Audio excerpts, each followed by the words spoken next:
Here's your word for the day from Calvary in Lake Havasu. Visit us on the web at calvaryaz.com. Hey, good morning, Calvary. Pastor Chad here with your word for the day. Hey, we're in Mark 15, and this is the crucifixion account of Jesus. And let me just ask you this. Have you ever felt forsaken? Have you ever felt like you were abandoned, you were lost, nobody was with you, and it was just you and you had no hope? I mean, you probably have at some point in the midst of depression or tragedy or loss. Most of us have asked or cried out, God, why? God, why? Where are you? Why are you letting this happen to me? Just for the record, so did Jesus.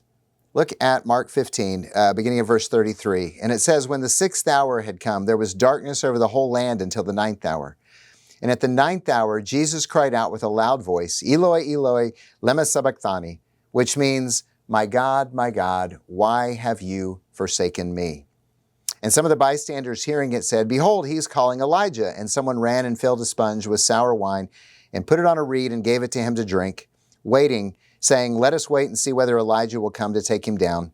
And Jesus uttered a loud cry and breathed his last. So what does my God, why have you forsaken me mean when Jesus is crying out on the cross? Well, I personally believe that Jesus is quoting Psalm 22. Psalm 22 begins with the psalmist saying, my God, why have you forsaken me? Now, everything Jesus said was intentional, and I think he, in his mind and his heart, was quoting Psalm 22, which begins with despair, but it includes descriptions of crucifixion.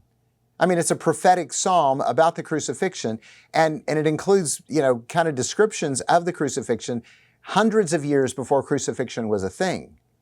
And so it's biblical prophecy. It talks about the soldiers gambling for his clothing. It's amazing.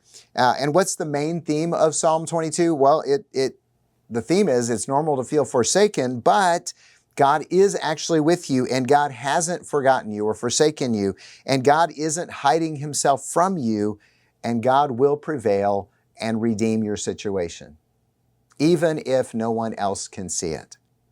So if you're feeling forsaken today, it's okay. All right? You're in good company. Jesus felt that way too. And I just want you to know, don't lose hope. And right now, when you get off this word for the day, open your Bible and read Psalm 22 and find hope in your despair. God bless, and I hope that helps.